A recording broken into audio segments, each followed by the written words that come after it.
August 9, 2024, 003, a local airline of Brazil, Wolpes Linhas's Flight 2283 was seen falling from the sky in a horrific manner in different videos.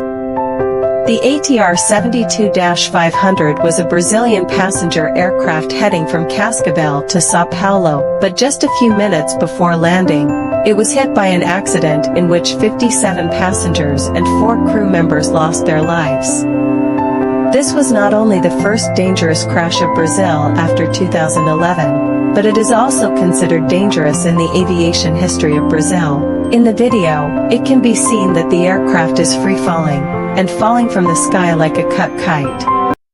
After the release of the video, there has been a wave of fear among those who are related to the aviation industry.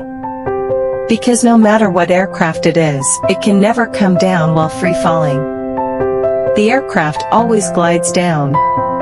So what was the reason? An investigation has been launched by the authorities about this, but what happened a few minutes before the crash? That may be the reason for this accident. Welcome again to Random Shorts videos. Viewers, Wolpes Linhas is a local airline in Brazil which mostly covers domestic destinations. They have 8 ATR 72-500 aircraft, one of which crashed on August 9th. ATR 72 has 2 turboprop engines, and the number 72 in its name shows its seating capacity. It was made by the aircraft manufacturer ATR in France and Italy, while this company also has a 50% share of Airbus, which shares its technology with ATR. Flight 2283's ATR 72-500 was 14 years old, which was purchased by Wolpes Linhas in 2022 from Indonesia's Pelita Air Service. As I said earlier, this airline mostly operates only at local destinations. According to Flight Data Record, on August 9, 2024, it took off from São Paulo at 9:06 a.m. and its destination was 700 kilometers west to Cascavel. This trip was just fine. It landed safely in Cascavel at 11:17 a.m. after 2 hours and 11 minutes. The flight was already late according to its scheduled time, and it had to load passengers from Cascavel and go back to São Paulo. Therefore, after unloading, cleaning was done as soon as possible, and just 41 minutes later, it took off from Cascavel to go back to São Paulo. There were a total of 57 passengers on board and 4 crew members including the pilot. 61-year-old Humberto de Campos was the flight captain. 35-year-old Danilo Santos was the first officer, and 2 female cabin crew were also present. What happened from takeoff to crash?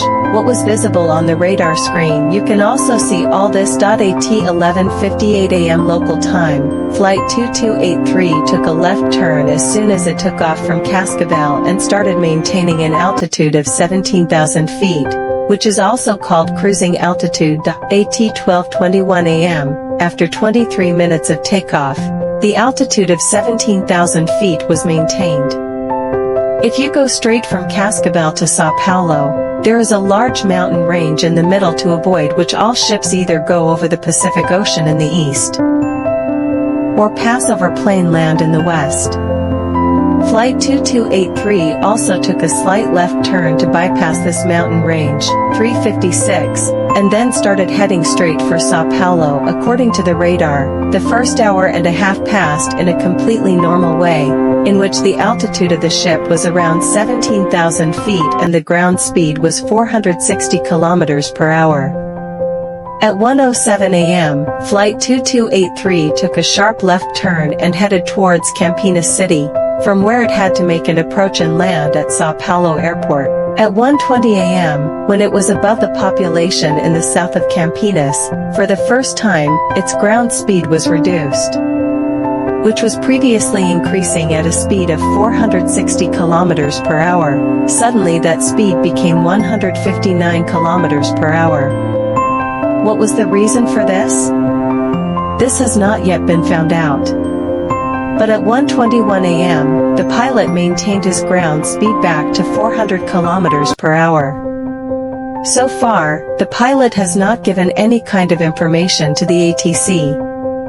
This was the point from where the ship had to head towards São Paulo Airport. and in the radar, we can see that the pilot has started making a right turn. But only after 13 seconds, at 1.21 and 15 seconds, when he was turning, the ground speed suddenly decreased, and with it, the vertical speed, that is, the speed at which the ship goes down or up, started decreasing. In the radar, it was seen that the ship flying at 17,000 feet started coming down at a speed of 13,000 feet per minute, that too while turning. And during this time, its ground speed, that is, the speed at which it moved forward, decreased from 400 to 100 kilometers per hour. In this entire process, it took only 1 minute and 14 seconds. That is, in such a short time, the ship fell directly on the ground from 17,000 feet. During this time, the ship was coming down at a speed of 180 feet per second, and the pilots probably didn't have enough time to inform the ATC about their situation. The place where the vertical speed of the flight began to decrease and the place where it crashed, there is only a distance of 1.3 kilometers between them. The real reason behind this sudden fall will be found out after the investigation. But according to the information available so far, the area in which the crash occurred, at an altitude of 12,000 to 21,000 feet, the pilots were already given information about the freezing of the ice. This is also called SIGMET advisory, that is, significant meteorological information. If the ice begins to freeze on the wings of the ship, then it is quite dangerous. Because due to the ice, the aerodynamics of the ship changes and the air that lifts it, that lift now decreases. Due to the freezing of the ice, the second problem is also that the wings, rudders, ailerons, and elevators, which are the moving parts of the aircraft, the ice gets stuck between them and they cannot move. That is despite the pilot's input, the ship will not be able to turn right or left. To avoid this, in most modern aircrafts there is an automatic heating system that does not allow ice to freeze on important parts.